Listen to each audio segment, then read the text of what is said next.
você abrir a Bíblia em Mateus capítulo 24, a partir do versículo 2, que diz assim a palavra do Senhor.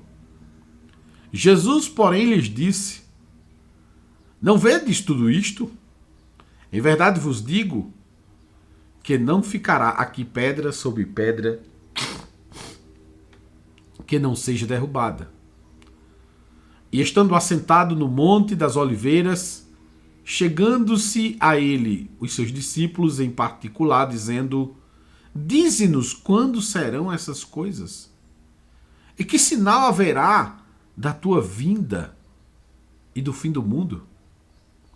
E Jesus respondendo disse-lhes: Acautelai-vos, que ninguém vos engane, porque muitos virão em meu nome, dizendo: Eu sou o Cristo, e enganarão a muitos.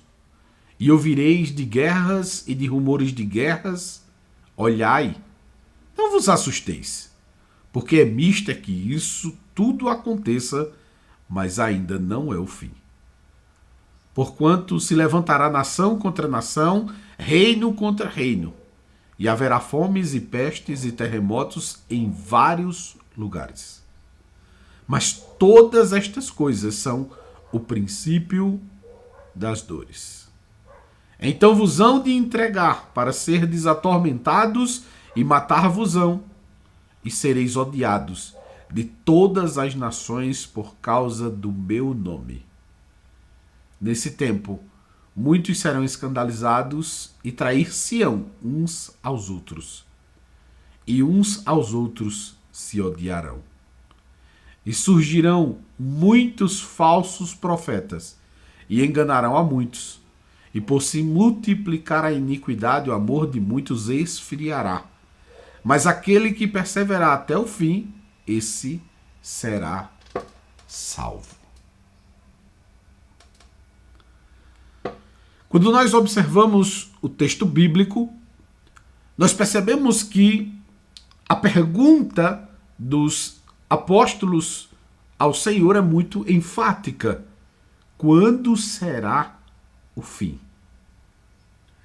E quando nós olhamos o contexto deste evangelho que foi escrito por Mateus, nós percebemos uma coisa muito interessante. É que ele é destinado para Israel, para o povo de Israel. E muitas das profecias que tem aqui dentro desse livro está ligado literalmente a Israel.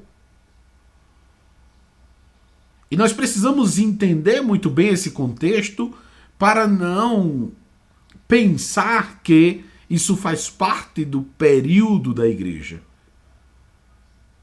Mas isso aqui está ligado diretamente a Israel. Diretamente a Israel.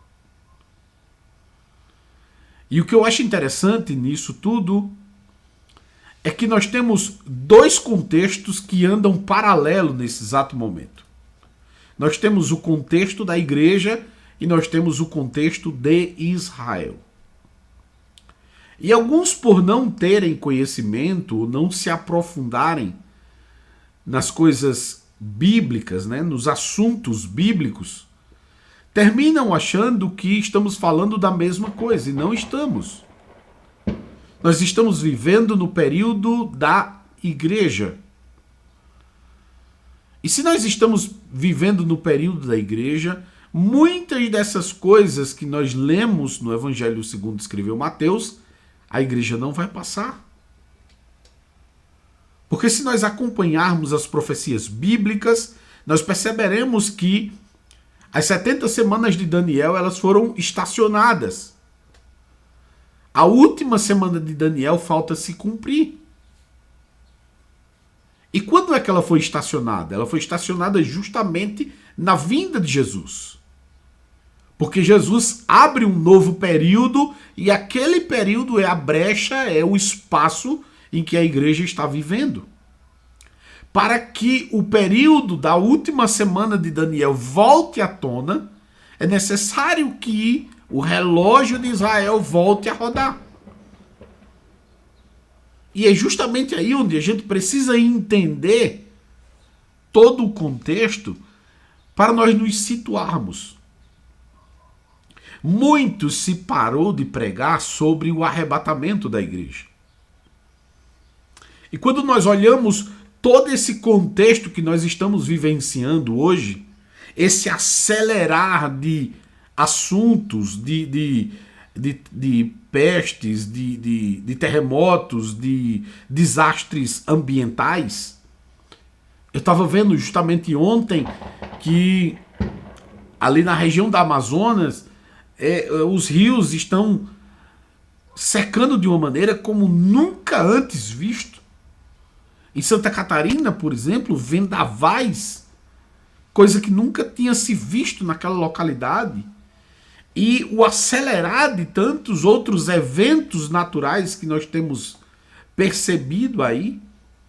Mas esta aceleração de tudo que vem acontecendo é porque a gente está justamente à beira do próximo acontecimento.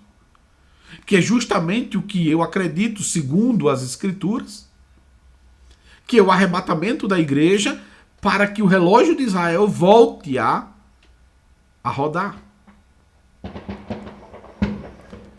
Não consigo compreender o relógio de Israel voltando a andar sem que a igreja seja tirada aqui da terra, sem que haja o arrebatamento.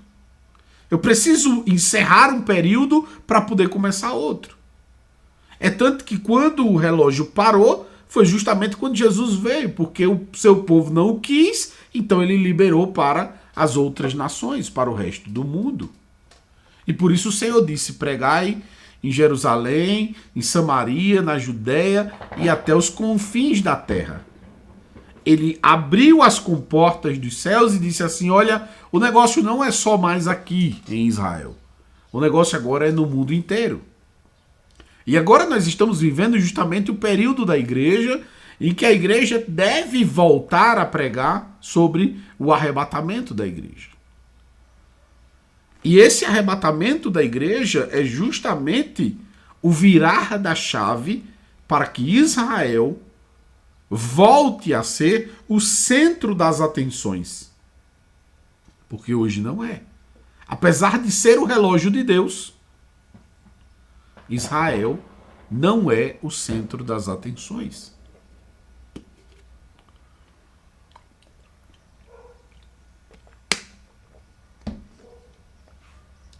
Deus não deixou o seu povo, Deus não virou as costas para Israel, porque Deus tem promessas e Deus é um Deus de promessas. Ele cumpre as suas promessas.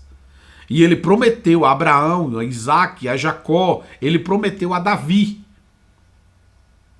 que aquele trono nunca, jamais deixaria de existir. E é justamente dentro desse contexto que nós precisamos entender. E aí, quando nós olhamos o período que nós estamos, esse movimento de Israel, nós percebemos que este evento do arrebatamento da igreja está muito próximo. Por quê? Porque nós percebemos que as contrações, ela está aumentando cada vez mais. As contrações estão aumentando cada vez mais. E se você conhece um pouco sobre, se você é mulher ou se conhece um pouco acerca de uma mulher dando à luz, você vai perceber que é justamente isso que acontece. Quando a mulher sente a primeira pontada, não quer dizer que ela vai ter naquele exato momento. Ela vai começando a ter mais contrações ao passar do tempo, e essas contrações aumentam a intensidade e diminuem o espaço entre uma e outra. E o que nós percebemos é que os espaços entre cada acontecimento têm sido cada vez mais curto.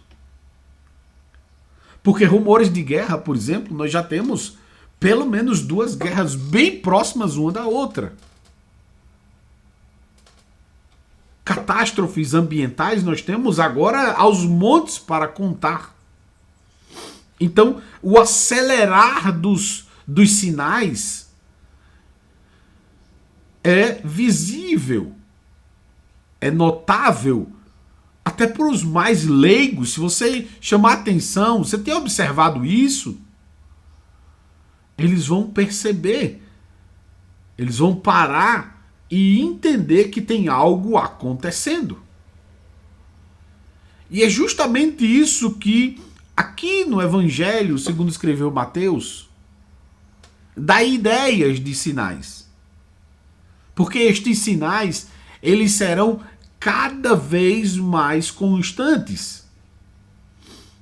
Cada vez mais constantes. E claro que não teria possibilidade de aparecer o Cristo para resolver todo o problema se não houver guerra. Se não houver problema no mundo. Porque o Cristo vem para resolver esse problema, que é justamente o anticristo, que ele aparecerá como Cristo. E uma das coisas que você deve observar é que o anticristo não é o Papa, como muitos dizem, não é isso, não é aquilo. Preste muita atenção nisso que eu vou dizer agora. O anticristo, para poder enganar o povo de Israel, ele tem que parecer o Cristo. Então ele tem que nascer onde Cristo nasceu. Ele tem que viver supostamente parecido como o Cristo viveu. Ele tem que se encaixar visivelmente a muitas coisas que Jesus vivenciou. Para que naquele exato momento, quando ele der o brado, todo o povo de Israel acredite que ele é o Cristo. E qual o modelo de Cristo que eles estão esperando? Se você observar a Bíblia Sagrada, ela mostra qual é o modelo de Cristo que eles estão esperando. Não é um cara apenas religioso, que ele tem que ser, mas é um cara político. Acima de tudo, um cara político. E um cara político que venha justamente para assumir Israel como um político. Só que não apenas Israel, que ele tenha uma autoridade acima de todas as outras autoridades mundiais. Ele tem que fazer algo que chame a atenção do mundo inteiro, para que os líderes mundiais baixem a cabeça e digam que ele de fato tem que liderar o mundo. Porque o anticristo, ele se assenta no trono de Davi, porque o templo será reerguido, os materiais já estão prontos. O templo será reerguido em 72 horas. Já temos tecnologia suficiente para isso. E ele se assentará no trono de Davi e de lá governará o mundo inteiro. E teremos uma suposta paz. E não é o que se vê. Nós estamos num acelerado de muitas guerras. Nós estamos num acelerado de muitos acontecimentos que são contrários à paz. São contrários à tranquilidade. Que é justamente a proposta que o anticristo trará de paz e tranquilidade. De paz e de tranquilidade. E é justamente isso que nós devemos observar, porque Jesus está falando justamente desse período. Desse evento. Porque vão aparecer muitos se dizendo ser. Muitos se dizendo ser, mas não sendo. Mas haverá um que será. Haverá um que será. E é justamente por este motivo que nós devemos estar atentos. Porque a história nos mostra, o contexto que nós estamos vivendo nos mostra que o que está muito próximo é o arrebatamento da igreja. E aí não se sabe bem se a igreja chegará a ver. Para aqueles que acreditam que o arrebatamento é antes da tribulação, é o que abre as comportas, abre a porta de fato para que a tribulação aconteça. É que não sabemos de fato se nós ainda veremos o anticristo. Ou talvez o veremos e não saberemos que é ele ainda. Que talvez ele só se revele a partir do momento em que a igreja seja arrebatada. É um grande acontecimento que haverá um alvoroço mundial. Que alguém terá que trazer uma explicação para aqueles que não conhecem. E tem que se trazer uma explicação plausível, aceitável. Então é muito importante que nós tenhamos clareza sobre o que está acontecendo para que nós nos posicionemos da maneira correta e que façamos a nossa parte. Não é tempo mais de dormir. Não é tempo mais de descansar. É tempo de acelerar. E acelerar o quê? Acelerar a busca pelo Senhor. Acelerar a propagação do Evangelho. Para que o máximo de pessoas sejam alcançadas. Para que o nome de Jesus seja glorificado. E se você que acompanha está preocupado com o que há de acontecer, deixa eu te dizer uma coisa. Há tranquilidade no coração daquele que está com Jesus. Não importa se estamos em guerra, não importa se estamos vivendo dias difíceis, porque aquele que está com Jesus tem tranquilidade. Aquele que está com Jesus sabe que o nosso fim não é agora. Até porque nós não temos fim. Nós viveremos com Ele por todo sempre. Então, se você ainda não aceitou a Jesus, eu quero convidar você a aceitar a Jesus como Senhor e Salvador da sua vida. Para que você possa não apenas ser salvo, mas sentir esta salvação em sua alma. Sentir o Espírito do Senhor te dando certeza de salvação e de vida eterna. E aí talvez você me pergunte, mas pastor, como é que eu faço isso? E eu vou lhe dizer, é muito simples. A salvação você não tem condições de pagá-la, logo não é por seu mérito. Jesus está com a cédula que paga a sua dívida na mão, manchada de sangue, porque foi esse o preço que ele pagou. E ele diz, filho, filha, eu quero pagar a sua dívida. A sua dívida é impagável, mas eu quero pagar. Porque eu tenho o valor que paga essa dívida, que é o sacrifício de sangue perfeito, suficientemente capaz de sanar os seus problemas. Então, primeiro, você reconhece que Jesus é capaz de resolver o seu problema de pecado. Primeiro, você reconhece que Jesus é capaz de pagar. Segundo, você confessa Ele como Senhor da sua vida, até porque se Ele está pagando uma dívida que é sua, você está em débito com Ele, logo você se torna escravo do Senhor. Mas o Senhor é maravilhoso. Porque Ele não nos traz para uma escravidão de prisão, Ele nos traz para uma escravidão de liberdade. E é aí onde está o paradoxo. Terceiro, você se arrepende dos seus pecados. E se afasta deles. Que é justamente assim que você vai estar fazendo um ato de confissão e de atitude de quem quer uma aliança.